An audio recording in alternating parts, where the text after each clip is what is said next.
అందరికీ నమస్కారం. నేను మీ సింగర్ ప్రవస్తి. సో నేను ఇప్పుడు ఈ వీడియో చేయడానికి కారణం పార్థతీగ సిల్వర్ జూబ్లీ సిరీస్లో జరిగిన ఇంజస్టిస్ అంతా ఎక్స్పోజ్ చేద్దామని. మీ అందరికీ తెలుసు నేను దానిలో పార్టిసిపేట్ చేశానని. సో అక్కడ ఏదైతే జరిగిందో అదంతా నేను ఇక్కడ క్లియర్గా చెప్తాను వీడియోలో. స్టోరీస్ పెట్టాను, చాలా మంది థౌజండ్స్ ఆఫ్ రిప్లైస్ వచ్చాయి స్టోరీకి ఏం జరిగింది అని. సో దీనిలో అంతా నేను క్లియర్గా ఎక్స్ప్లెయిన్ చేస్తాను. మిస్ అవ్వకుండా లాస్ట్ వరకు ఈ వీడియోని చూడండి. సో ఈ వీడియో చేద్దాం అనుకునే ముందు చాలా మంది ఆపడానికి వచ్చారు నన్ను ఈ మ్యూజిక్ ఫీల్డ్ నుంచి. బికాజ్ నీ కెరియర్ ఎఫెక్ట్ అవుతుంది, నీకు మంచి ఫ్యూచర్ ఉంది, ఎందుకు పాడు చేసుకుంటున్నాను చాలా మంది ఆపడానికి ట్రై చేశారు. కానీ నేను ఇంకా డిసైడ్ అయ్యాను నాకు మ్యూజిక్ ఫీల్డ్కి సంబంధం ఉండదు అని. బికాజ్ ఇంత ఇండస్ట్రీస్ జరిగేటప్పుడు నాకు ఉండాలని లేదు. పార్థతీగ రియాలిటీ షోస్ అనే కాదు, దాని బయట కూడా చాలా జరుగుతున్నాయి. I make a different video for that. కానీ ఈ వీడియో మాత్రం ఓన్లీ ఫర్ పార్థతీగ. సో నేను డిసైడ్ అయింది అందుకే. చాలా ఇండస్ట్రీస్ జరుగుతుంది అండ్ ఎవరు కూడా nobody should suffer all that. అందుకే నేను ఈ వీడియో చేస్తున్నాను. ఆల్సో చాలా మంది అడిగారు అసలు ఈ సీజన్ కి ఎందుకు వెళ్ళావు, అసలు మళ్ళీ ఎందుకు వెళ్ళావు పార్థతీగకి, సూపర్ సింగర్ లో విన్నర్ అయ్యావు కదా అని చాలా మంది పెట్టారు. ద రీజన్ ఇస్ యాక్చువల్లీ నేను 2017లో ఎస్పీబీ సార్ ఉన్నప్పుడు పాడాను. చాలా చాలా బాగా జరిగింది ఆ సీజన్. అసలు ఎలాంటి ట్రామాటిక్ ఎక్స్పీరియన్స్ అవ్వలేదు, చాలా హ్యాపీగా సాగిపోయిన సీజన్ అంతా కూడా. అప్పుడు డైరెక్టర్ శాస్త్రి అంకుల్ ఉండేవాళ్ళు అండ్ ప్రొడక్షన్ హౌస్ కూడా డిఫరెంట్ ఉండేది అప్పట్లో, ఇప్పుడున్న ప్రొడక్షన్ కాదు. సో అది చాలా పీస్ఫుల్ గా చాలా బాగా జరిగింది ఫైనల్స్ వరకు కూడా. అండ్ నాకైతే చాలా ఐవ్ లెర్న్ సో మచ్ ఆ సీజన్ లో, చాలా బాగుండింది. సో అదే ఎక్స్పెక్టేషన్ తో ఈ సీజన్ కి వచ్చాను. ఆల్సో ఎక్స్పోజర్ వస్తుంది కదా అని. సూపర్ సింగర్ విన్నాక నాకు అంత ఆపర్చునిటీస్ ఏం రాలేదు. సో దీనిలో చేస్తే వస్తుంది కదా, ఎక్స్పోజర్ ఉంటుంది కదా అని ఒక థాట్ తో వచ్చాను. అండ్ దానిలో తప్పేం లేదు కదా. సో ఆ ఒక్క థాట్ తోనే నేను ఈ సీజన్ కి వచ్చాను. కానీ అంత ఆపోజిట్ జరిగింది. సో మొన్న థర్డ్ షెడ్యూల్ షూట్ అయింది. టాప్ 12లో నన్ను ఎలిమినేట్ చేశారు. యాక్చువల్లీ ఫస్ట్ షెడ్యూల్ నుంచి కూడా చాలా జరిగాయి. అప్పుడే నేను క్విట్ అవుదాం అనుకున్నాను, బట్ కాంట్రాక్ట్ సైన్ చేశాను. So I had no option. మీరు అనుకోవచ్చు ఎలిమినేట్ అయింది కాబట్టి ఇదంతా ఇప్పుడు కోపంతో చెప్తుందేమో అని, కానీ కాదు. ఉన్నప్పుడు నేను చెప్పలేను, కానీ ఎలిమినేట్ చేశాక నాకు ఆ ధైర్యం వచ్చింది అంతా చెప్పడానికి. సో జడ్జెస్ గురించి కానీ అక్కడ ఆ ప్రొడక్షన్ వాళ్ళు ఎలా ట్రీట్ చేశారని కానీ నేను అంతా దీనిలో బయట పెడతాను. సో నేను ఒక గుడ్ థింగ్ తో స్టార్ట్ చేస్తాను. పార్థతీగలో ఒక good thing orchestra. Krishna uncle వాళ్ళు ఆ సీజన్ లో ఎవరైతే ఉన్నారో వాళ్ళే ఈ సీజన్ లో కూడా ఉన్నారు. వాళ్ళు మాత్రం చాలా సపోర్ట్ చేశారు, అందరితో ఒకేలా ఉంటారు. అండ్ మెంటర్ శ్రీనివాస్ సార్, ఆయన కూడా నన్ను ఎప్పుడు కూడా you are the most talented అని మొన్న కూడా నాతో వచ్చి చెప్పారు. సో వీళ్ళిద్దరికి మాత్రం I'm very very thankful. They are my favourite people.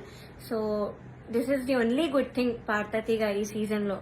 So first నేను జడ్జెస్ దగ్గర నుంచి స్టార్ట్ చేస్తాను. ఫస్ట్ సునీత గారు. Of course she is very beautiful. మీరు అంతే కైండ్ అని కూడా అనుకుంటారు, బట్ బ్యూటీకి కైండ్నెస్ కి ఎప్పుడు కూడా లింక్ ఉండదు.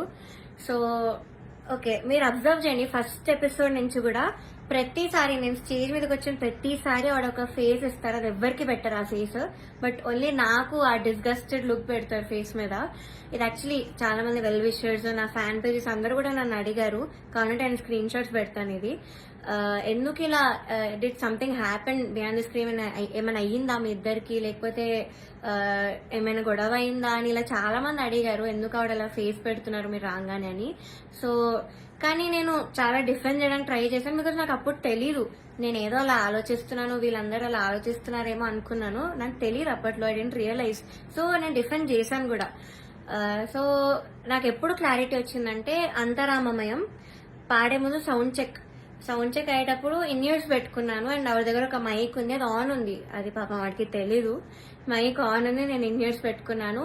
సో కీరవాణి గారితో ఇలా చెప్తున్నారు అనమాట, ఈ అమ్మాయికి అసలు హై రేంజ్ వాయిసే కాదు, హై పిచ్ రాదు, కానీ మేనేజ్ చేసేస్తారు మీరు చూడండి, ఈ సాంగ్ లో తెలుస్తుంది చూడండి మీకు, అది ఇదని చాలా ఎక్కిస్తున్నారు సార్ కి.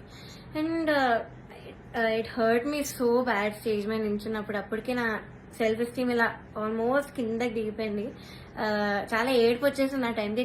కంట్రోల్ చేసుకొని లేదు I have to do this అని నేను అంతరామమయం పాడాను. అండ్ ఆ పాటకు వచ్చిన అప్రిసియేషన్ నాకు ఇంకే పాటకు రాలేదు అప్పటి వరకు. సో అంతరామమయంకి బయట ఎవరు కలిసినా కూడా అందరు చెప్పారు నాకు వాయిస్ చాలా బాగా వచ్చింది ఆ పాటలో అని, కానీ చాలా బాగుంది ఆ పాట అని. అది యాక్చువల్లీ చాలా సాంగ్స్ ఇచ్చాం రాముడు రావునికి, చాలా ఇచ్చాము. నేను ఏది ఇచ్చినా వద్దు వద్దు వద్దు అంటే ఇంకా లాస్ట్ ఆప్షన్ గా మేల్ సాంగ్ ఇచ్చాను అంతరామమయం. సో అదే సెలెక్ట్ చేశారు and I tried my best. Male song అయినా కూడా I gave my best. And of course నాకు ప్రతి సాంగ్ కి ఆవిడ దగ్గర నుంచి నెగిటివ్ కామెంట్స్ వచ్చాయి. అది మీరు నమ్ముతారు, జడ్జెస్ ఏదంటే అదే నిజం అనుకొని మీరు అఫ్ కోర్స్ నమ్ముతారు, ఓకే. బట్ అదర్ కంటెస్టెంట్స్ పాడేటప్పుడు I even give their names. ఇద్దరు, శ్రీ ధృతి అండ్ గాయత్రి అక్క, వీళ్ళిద్దరు పాడేటప్పుడు పిచ్చింగ్, ఎస్పెషలీ ధృతికి చాలా పిచ్చింగ్ ఇష్యూస్ వచ్చేటప్పుడు అయితే ఆవిడ ఇలా సైగలు చేసేవాళ్ళు, షార్ప్ అయితే ఇలా చెప్పేవాళ్ళు. అది మేము అందరం చూసాము. గాయత్రి అక్క కూడా షార్ప్ అయితే ఇలా కింద కింద ఫ్లాట్ బాడ్ అని చెప్పేవాళ్ళు. మొన్న కూడా అయింది అది. సో అంటే నాకు తప్పు లేకపోయినా మీరు అక్కడ కామెంట్స్ లో చెప్తున్నారు, వీళ్ళు చేశాక కూడా మీరు అక్కడ చెప్పకుండా సైగలు చేస్తున్నారు. సో అక్కడ నాకు నా మీద ఎందుకో గ్రడ్జ్ పెట్టుకున్నారని కూడా అర్థమైంది. చంద్రబోస్ గారు, we all know he's a lyricist. So ఆయన రెస్పాన్సిబిలిటీ లిరిక్స్ తప్పులుంటే ఆయన చెప్పాలి. సో నన్ను ఫస్ట్ 2 ఎపిసోడ్స్ బాగా మెచ్చుకున్నారు. ఇలాగ ప్రతి నోట్ గానీ భావం గానీ అసలు వదలకుండా పాడుతామని కూడా చెప్పారు నాకు. అయితే రాముడు రౌండ్ లో వీళ్ళందరు ట్రూ కలర్స్ అన్ని బయటపడ్డాయి. ఫస్ట్ సునీత గారు నేను చెప్పినట్టు మైక్ లో మాట్లాడేశారు, ఇండియర్స్ ఉన్నారని నాకు తెలియక. అండ్ చంద్రబోస్ గారు పాపం లిరిక్స్ లో నాకు ఒక్క మిస్టేక్ కూడా నేను ఛాన్స్ ఇవ్వలేదు ఆయన చెప్పడానికి.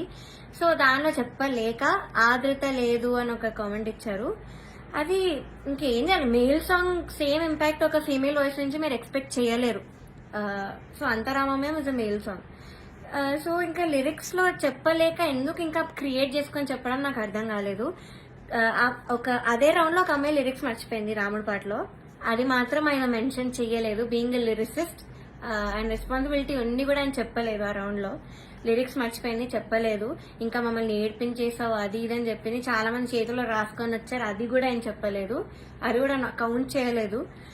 కానీ నాకు మాత్రం లేని నెగిటివ్ పాయింట్స్ అన్ని, ఆయనకు అవసరం లేని నెగిటివ్ పాయింట్స్ అన్ని కూడా చెప్పారు. లిరిక్స్ లో మాత్రం నేను ఇప్పటివరకు ఆయనకు ఒక్క ఛాన్స్ కూడా ఇవ్వలేదు సాంగ్స్ లో.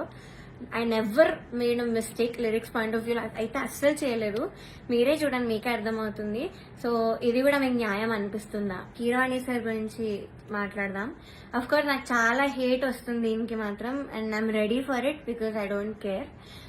పర్సనలీ నాకైతే నెగటివ్ కామెంట్స్ రాలేదు ఆయన దగ్గర నుంచి. బట్ సెట్ లో ఎలా మాట్లాడతారు, అసలు ఏం చెప్తారు అనేది నేను ఇక్కడ చెప్తాను. పాయింట్ నెంబర్ 1, మెలడీస్ పాడిన వాళ్ళకి మాత్రం వాళ్ళు ఎలా పాడినా కూడా నేను ఆటోమేటిక్ గా మంచి స్కోర్ తీస్తాను అని ఆయన నోట్తో ఆయనే చెప్పారు. So he's very bias towards melody songs and his compositions. ఎలా పాడినా కూడా మార్క్స్ వేసేస్తారు. అయినే కాదు, అక్కడ ఉన్న సునీత గారు, చంద్రబోస్ సార్ కూడా, వీళ్ళందరూ కూడా అంతే. వాళ్ళ సాంగ్స్ పాడితే మాత్రం స్కోర్స్ ఆటోమేటిక్ గా మంచిగా వచ్చేసాయి. సో ఇది point number 1. Point number 2 is very very hurtful to me personally because నేను ఎలిమినేట్ అయ్యే ఎపిసోడ్ లోనే ఏదో విషయంలో నన్ను చూస్తూ చెప్పారు ఇది కూడా. సో ద థింగ్ ఇస్, నేను మీ అందరికీ తెలుసు సూపర్ సింగర్ లో నా ఫైనాన్షియల్ సిచ్యువేషన్ గురించి నేను అంతా బయట పెట్టాను. సో దానివల్ల నేను కొన్ని వెడ్డింగ్ షోస్ అలాంటివి చేయాల్సి వచ్చింది. సో ఈ పాయింట్ మీద సార్ మాట్లాడారు. ఏమన్నారంటే అసలు వెడ్డింగ్ షోస్ చేసేవాళ్ళు నా దృష్టిలో సింగర్సే కాదు, నాకు చాలా అసహ్యం, it's like you're disrespecting music అని ఈ మాట అన్నారు. చాలా చాలా బాధ అనిపించింది. అదేంటి అంత స్టేజ్ లో ఉన్నాయని ఇలా మాట్లాడారేంటి అని. సో ఇదొకటి, నన్ను చూస్తూ మాట్లాడారు ఇంకా. So it was very hurtful.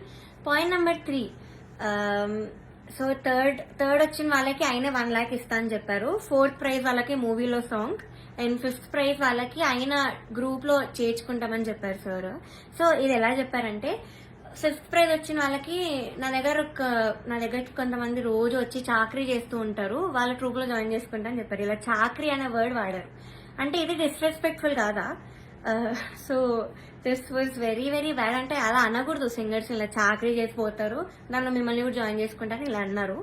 So మీకు ఎలా అనిపిస్తుందో ఇంకా మీరు ఆలోచించండి ఒకసారి. డైరెక్టర్ జ్ఞాపిక ప్రొడక్షన్స్ వాళ్ళ అనిల్ గారు అండ్ హిజ్ వైఫ్, వీళ్ళే మెయిన్ అక్కడ అంతా కంట్రోల్ చేసేది, అంతా వెనకాలంతా చేసేది వీళ్ళే. సో ఫస్ట్ పాయింట్ వచ్చేసి సాంగ్ సెలెక్షన్. ఫస్ట్ నేను మీకు చెప్పినట్టు జడ్జెస్ అక్కడ బయాస్డ్. సో కిరాణి సార్ ఏమో మెలడీస్ వాడితే వేసేయడం, ఆయన కంపోజిషన్స్ వాడితే వేసేయడం, చంద్రబోస్ సార్ కూడా అంతే, సునీత గారు కూడా అంతే సేమ్. సో ఇలా తెలిసేసరికి ఒక కంటెస్టెంట్ కి మాత్రం ఓన్లీ వాళ్ళ సాంగ్ దే ఇచ్చారు, మోస్ట్లీ వాళ్ళ సాంగ్ దే ఇచ్చారు ప్రతి రౌండ్ లో. ఇంకో కంటెస్టెంట్ కి ఏమో నీకేం వచ్చో చెప్పు ఆ సాంగ్ ఇచ్చేస్తామని చెప్పి ఇలా ఇచ్చారు ఒక కంటెస్టెంట్ కి. సెకండ్ పాయింట్, ఆ కంటెస్టెంట్ ఒక రోజు రాలేదు అనేసరికి అంతా షఫుల్ చేసేసి ఎపిసోడ్స్ అని ఏదేదో చేశారు. అండ్ అలాంటప్పుడు ఇంకెందుకు ఆడిషన్స్ పెట్టి అందరినీ తీసుకొని, ఎందుకు అసలు పార్వతి అంతమందిని తీసుకొని ఒక్క అమ్మాయితో చేయొచ్చు కదా సిల్వర్ జూబ్లీ సిరీస్ అని. సో అదొకటి. థర్డ్ పాయింట్ వచ్చేసి ఫ్యూచర్ లో ఒక ఎలిమినేషన్ జరుగుతుంది నాకంటే ముందు, అని మీరు చూస్తారు ముందు ఎపిసోడ్స్ లో. అయితే ఇది చాలా కామెడీగా అంటుంది, మీరు నమ్మలేరు కూడా. ఇద్దరిని నమస్కారం. నేను ఈ వీడియో చేయడానికి కారణం సింగర్ ప్రవస్తి రీసెంట్ గా పెట్టిన వీడియో, ఆ తర్వాత దాని గురించి సోషల్ మీడియాలో ఉన్న చాలా వీడియోస్ గురించి. ఎందుకు రెస్పాండ్ అవ్వలేదు, మీరెవరికి మద్దతు పలుకుతున్నారు ఆర్ మీరెవరికి సపోర్ట్ చేస్తున్నారు, మీ ఒపీనియన్ ఏంటి, ఎందుకు ఇంత రెస్పాండ్ అవ్వట్లేదు అని కూడా కొంతమంది అడగడం జరిగింది. కొన్ని విషయాలు రెస్పాండ్ అయితే రప్చర్ అవుతాయి, కొన్ని విషయాలు రెస్పాండ్ అవ్వకపోతే రప్చర్ అవుతాయి. సో రెస్పాండ్ అయ్యే ముందు ఒక 10 సార్లైనా ఆలోచించి రెస్పాండ్ అవ్వాలి అనుకున్నాను. అండ్ ఈ విషయం గురించి తెలియడానికి కూడా నాకు పూర్తి అవగాహన రావడానికి చాలా టైం పట్టింది. బికాస్ ఐ వాస్ ట్రావెలింగ్, కంటిన్యూస్గా 3 days ట్రావెల్ చేస్తున్నాను, నాకు సరిగ్గా సిగ్నల్స్ లేవు. సో నేను పూర్తిగా తెలియకుండా ఎలాగా నాకే ఒక ఒపీనియన్ ఫామ్ చేసుకోవడానికి చాలా టైం పట్టింది. So first before I start, I just want to empathise with Pravasthi. తను ఇన్ని రోజులు ఒక కాంపిటీషన్లో, నాట్ జస్ట్ దిస్, ఇంతకు ముందు ఎన్నో కాంపిటీషన్స్లో పాడింది. She must be going through a lot of mental pressure. So తను ఒక మెంటల్ ప్రెషర్లో ఉండుండొచ్చు, ఒక స్ట్రెస్లో ఉండుండొచ్చు, తనకు కొన్ని ఫీలింగ్స్ ఉండుండొచ్చు. But I want to tell you, we're all there for you whenever you feel low. ప్రేమగా, మమకారంగా, అక్క మాకు ఇలా ఉంది, వీఆర్ ఫీలింగ్ లో అని చెప్పు. We're all there to support you mentally. నేనే కాదు, నువ్వు ఎవరినైనా అడుగు, మన ఇండస్ట్రీలో అందరూ కూడా వచ్చి నీకు మెంటల్గా మంచి ఎమోషనల్ సపోర్ట్ తప్పకుండా ఇస్తారు అని నేను నమ్ముతున్నాను. అండ్ ప్లీజ్ డోంట్ ఫీల్ లో at any cost. Reality shows, ఇన్ని రియాలిటీ షోస్ పాడావు కాబట్టి ఒక్క రియాలిటీ షోతో లైఫ్ ఏమీ మారదు, అంత స్ట్రెస్ తీసుకోవద్దు. అండ్ బికాజ్ ఐ నో అన్ని రోజులు ఒక రియాలిటీ షోలో పార్టిసిపేట్ చేసినప్పుడు చాలా ప్రెషర్ గోత్రూ అయి ఉంటావు. సో సడన్గా ఎన్నో విషయాలకి మైండ్ చాలా ఎఫెక్ట్ అవుతుంది. But my suggestion is please don't take anything to heart. There are a lot more important things than this. మనం ఉన్న ఈ సిచ్యుయేషన్లో కొన్ని ర్యాండమ్గా మాట్లాడినవి కూడా మనకి ఆపాదించేసుకుంటాం ఒక్కొక్కసారి. బట్ అలా ఆపాదించుకోకు.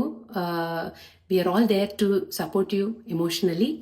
అండ్ ఇకపోతే నేను మామూలుగా ఇలాంటి ఒక షోస్ నుంచి వచ్చాను కాబట్టి ఇలాంటి షోస్ కండక్ట్ చేసే వాళ్ళ పర్స్పెక్టివ్లో చూస్తే, ఈ అమ్మాయి ఏ పాట పాడితే బాగుంటుంది అనుకుని రకరకాల డిస్కషన్ సాంగ్ సెలెక్షన్లో చేయడంలో తప్పు లేదు. ఎన్నో డిస్కషన్స్ అవుతూ ఉంటాయి. ఒక్కొక్కసారి వాళ్ళు సర్లే అని వదిలేసి కన్విన్స్ అయిపోయి వేరే వీళ్ళకి నచ్చిన పాటలు పాడనిస్తారు. ఒక్కోసారి వీళ్ళు కన్విన్స్ అయ్యి వాళ్ళకి అవతల వాళ్ళకి నచ్చిన పాటలు పాడే అవకాశాలు ఉంటాయి. సో దీన్ని all these are a part and parcel of stepping stones to success అని అనుకోవాలి.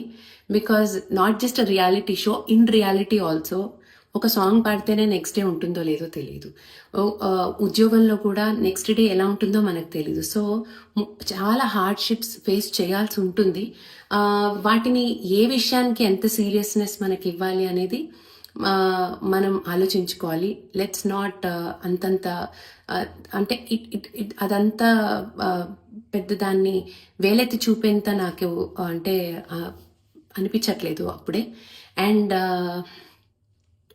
I've known ETV and I've known పార్థతీగా team for a very long time. ఒకళ్ళకి బ్యాడ్ జరగాలి అని అయితే వాళ్ళు ఏమి చేసేంత క్రూరులైతే కాదు. మేబీ ఒకళ్ళకి మంచి జరగాలి, వీళ్ళకి ఈ పాట సూట్ అవుతుంది, వీళ్ళకి ఈ పాట చాలా బాగా పాడుతుంది, ఈ పాట పాడితే ఆడియన్స్కి నచ్చుతుంది అని ఆలోచించుంటారేమో, కానీ వీళ్ళకి బ్యాడ్ అవ్వాలి, వీళ్ళు ఎలిమినేట్ అయిపోవడానికి ఈ పాట ఇవ్వాలని అయితే అనుకుని ఉండారని నేను గట్టిగా నమ్ముతున్నాను with the experiences I have. And ఇకపోతే జడ్జెస్ గురించి వస్తే సునీత గారు కానీ, కీరవాణి గారు కానీ, చంద్రబోస్ గారు కానీ ఒకళ్ళ ఓటమిని ఎంజాయ్ చేసే రకం అయితే కాదు. అదైతే నేను నమ్ముతాను. ఎందుకంటే వాళ్ళందరూ కూడా ఎన్నో ఒడిదుడుకులు ఎదుర్కొని ఈ స్టేజ్కి వచ్చారు. సో డెఫినెట్లీ మేబీ ఆ టైంలో ఒకళ్ళు పాడిన పాట నచ్చకపోయి ఉండనంత మాత్రాన వాళ్ళకి ఆ పర్సన్ అంటే ఇష్టం లేకపోవడం, ఇష్టం ఉండడం అనేది ఉండదని నేను అనుకుంటున్నాను. కానీ మనమున్న పొజిషన్లో ఇప్పుడు ఒక కంటెస్టెంట్ యాంగిల్లో చూస్తే చిన్న కామెంట్ కూడా చాలా డిస్టర్బింగ్గా ఉంటుంది, చిన్న కాంప్లిమెంట్ కూడా చాలా హ్యాపీనెస్ ఇస్తుంది. సో అంతా ఇప్పుడు we're not the main characters of others life. So వాళ్ళు ఒక కామెంట్ ఇచ్చినంత మాత్రాన మనల్ని గుచ్చాలి అని అనుకోవాలని లేదు. సో ఇది నేను అనుకుంటున్నాను. అండ్ ఇది నేను నమ్ముతున్నాను కూడా, because I have seen all these people. And I wish everybody takes all these kind of experiences positively. ఇకపోతే నేను చాలా బాధపడిన, చాలా సీరియస్గా ఫీల్ అయిన విషయం ఏంటంటే, ఈ సీన్ని ఆసరాగా తీసుకుని, ఈ సిచ్యుయేషన్ని ఆసరాగా తీసుకుని ఎంతోమంది సెలబ్రిటీలు దొరకడం కోసం వెయిట్ చేసి జడ్జెస్ని చాలా దూషించడం అనేది నాకు చాలా చాలా చాలా బాధ అనిపించింది. దొరికిందే ఛాన్స్, ఎక్కడ దొరుకుతారా అసలు, సెలబ్రిటీలు ఎప్పుడు దొరుకుతారా, మనం పిచ్చి పిచ్చి కామెంట్లు పెట్టేద్దాం, పిచ్చి పిచ్చిగా మాట్లాడేద్దాం అనుకోవడం అనేది I think we all have a serious problem. ఎందుకు అసలు సెలబ్రిటీలు ఎప్పుడు దొరుకుతారా అని వెయిట్ చేస్తున్నట్టుగా అనిపించింది. బికాస్ నిజంగా వీళ్ళకి ఇన్ని ప్రాబ్లమ్స్ వాళ్ళతో ఉండుంటే ఇన్నాళ్ళు ఎక్కడ ఇలాంటి రిప్లైలు, ఇన్నాళ్ళు ఇలాంటి కామెంట్స్ పెట్టుండొచ్చు కదా. సో ఎక్కడ దొరుకుతారా లాగా నాకు అనిపించింది. Maybe I'm wrong also, but నాకు ఇలా అనిపించింది. It's my opinion about this thing, because I've seen a lot of hate comments and I really felt bad. ప్రవస్తిని తిట్టినా నాకు బాధగానే ఉంది, సునీత గారిని, కీరవాణి సార్ని అండ్ అలాగే చంద్రబోస్ గారిని తిట్టినా బాధగా ఉంది. ఇకపోతే జ్ఞాపిక వాళ్ళని, ఈటీవీ వాళ్ళని తిట్టినా కూడా చాలా బాధగా ఉంది. బికాస్ ఎవరు సాడిస్ట్లు అయితే కాదు. సెలబ్రిటీలకి ఫీలింగ్స్ ఉండవు అనుకుంటారు, ఏదో ఒకటి మాట్లాడేస్తారు, కానీ చాలా ఎఫెక్ట్ అవుతారండి అందరూ. I think we have to be ఒక పక్క మనం అంటే ఆనెస్ట్లీ ఈ సిచ్యుయేషన్లో నాకు బ్యాడ్ కామెంట్స్ పెట్టే వాళ్ళందరూ హిపోక్రట్స్లా అనిపిస్తున్నారు. ఎందుకంటే ఓ పక్క ఎవరికో సెన్సిటివ్గా లేరని చెప్పి ఇన్సెన్సిటివ్గా ఉన్నారనే ఫీల్ అవుతూ అవతల వీళ్ళు ఒక ఇన్సెన్సిటివ్ కామెంట్ పాస్ చేస్తున్నారు చాలామంది. అక్కడ I'm really feeling very sad and bad. So I feel everyone has to be sensitive towards everyone. I think this is a kind of a reminder to everyone. మనం కొన్ని ర్యాండమ్గా మాట్లాడచ్చు, but అవతల వాళ్ళు they could be thinking మనం ఏదో poke చేస్తున్నాం అనుకుంటూ ఉండొచ్చు. కొన్ని మనం జనరలైజ్ చేసి మాట్లాడచ్చు, బట్ అవతల వాళ్ళని అంటున్నాం అనుకోవచ్చు. కొన్నిసార్లు మనం ఫీల్ అవ్వచ్చు, అవతల వాళ్ళు మనం ఓవర్ రియాక్ట్ అవుతున్నాం అనుకోవచ్చు.